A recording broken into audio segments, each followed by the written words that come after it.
Road ಇದೆಯಲ್ಲ, PW ರೋಡ್ಗೆಲ್ಲ licence ಯಾಕೆ ಕೊಡ್ತೀಯ ನೀನು? ಪಿಡಬ್ಲ್ಯೂ ಲೈಸೆನ್ಸ್ ಕೊಡೋದು ನೀನು ಅವನೇ ಕ್ಯಾನ್ಸಲ್ ಮಾಡೋಣ ಕೊಡೋಣ, ನೀನ ಕೊಡ್ತೀಯಾ? ನಿನ್ನ ಅವನು ಕೊಡಗ ಆಯ್ತು. ನಿಮ್ಮ ಮನೆ ಮುಂದೆ ಇದಾದ್ಮೇಲೆ ಬಿಡ್ತೀಯ ನೀನು?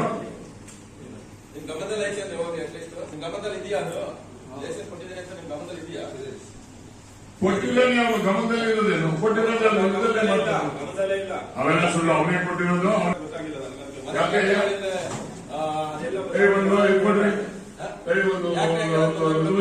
ನೋಟಿಸ್ ಕೊಡ್ರಿ, ಅವನಿಗೆ ನೋಟಿಸ್ ಅಲ್ಲ ಕರ್ನಾಟಕದಲ್ಲಿ ಸರ್ಕಾರಕ್ಕೆ ಹಾಕಿ. ಮಧ್ಯಮ ಯಾರೇ ಆಗಿರ್ಲಿ, ಯಾವ ನಾನ್ ರೆಕಮೆಂಡ್ ಮಾಡ್ಲಿ, ಇನ್ನೊಂದು ಮಾಡ್ಲಿ, ಪಿಡಬ್ಲ್ಯೂ ನಿಮ್ಗೆ ರೂಲ್ಸ್ ಇದೆ ಗೊತ್ತಾ? ಅದಕ್ಕೆ ಯಾರು ಕೊಡೋದಿಲ್ಲ. ಯಾವನೊಬ್ಬ ಪಾಪ ಬಂಡವಾಳ ಹಾಕಿ ಬಿಲ್ಡಿಂಗ್ ಕಟ್ಟಿರ್ತಾನೆ, ಅವ್ನ ಮನೆಗೆ ನೀನು ದುಡ್ಡು ತಗೊಂಡ್ಬಿಟ್ಟು ನೀನು ಲೈಸೆನ್ಸ್ ಕೊಟ್ಬಿಟ್ರೆ ಅವ್ನು ಹೆಂಗೆ ಮಾಡೋದು? ಇನ್ವೆಸ್ಟ್ ಮಾಡಿರೋದು ಸಾಲ ತಗೊಂಡಿರ್ತಾನೆ, ದುಡ್ಡು ಕೊಟ್ಟು ನಾವು ನಿಮ್ಗೆ ಏನ್ ಮಾಡೋದ?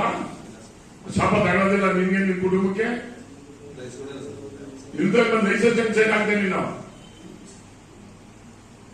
ಆಟ ಆಡ್ತೀರಾ? ಯಾವನ ಹೇಳ್ದ ಮಾಡೋದು? ಹೋಗಿ ಅವ್ರ ಮನೆ ಜೀತ ಇರೋದು ನೀನು. ನೋಡಿ, ನೀವು ಎಲ್ಲಾ ಪಂಚಾಯತಿಯ ಇವ್ರಿಗೆ ನೋಟಿಸ್ ಎಲ್ಲರಿಗೂ ಯಾರೇ ಲೈಸೆನ್ಸ್ ಕೊಡಬೇಕಾದ್ರೂ ಕಾನೂನು ಬದ್ಧವಾಗಿ ಏನಿರ್ತದೆ ಅದನ್ನ ತಗೊಂಡು ಕೊಡಬೇಕು, ಯಾರೇ ಆಗಿರ್ಲಿ. ಈಗ ಆಯ್ತಪ್ಪ, ಇಲ್ಲಿ ಖಾಲಿ ಮುಂದ್ಗಡೆ ಯಾವನ ಅಂಗಡಿ ಹಾಕ್ಬಿಟ್ರೆ ದುಡ್ಡು ಕೊಟ್ಬಿಟ್ಟ ತಿಂದ್ಬಿಟ್ರಿ ಹಾಕ್ಬಿಟ್ರಿ, ನಾಚಿಕೆ ಆಗಲ್ವಾ? ಆಮೇಲೆ ಜಗಲಾಟೆ ಮಾಡಿದ್ಮೇಲೆ ಆಮೇಲೆ ಕೆಲಸ ಮಾಡಿ ನೀನು ಕೊಡೋದೇ ಆದ್ರೆ ನೀನು ಅದಕ್ಕೆ ಕೂಡ ಕಾನೂನು ಇದೆಯಾ? ಕ್ರಮ ಆಗ್ಬೇಕು. ಬನ್ನಿ ಹಸ್ಬೆಂಡ್ ಆಗಿ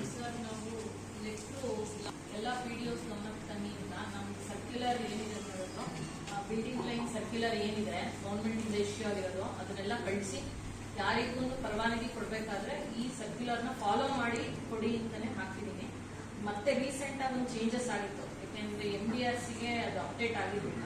ಅದು ಎಲ್ಲ ಸೇರಿಸಿ ಮತ್ತೆ ಇನ್ನೊಂದ್ಸಲಿ ರೀಸೆಂಟ್ ಆಗಿ ನೋಡಿ.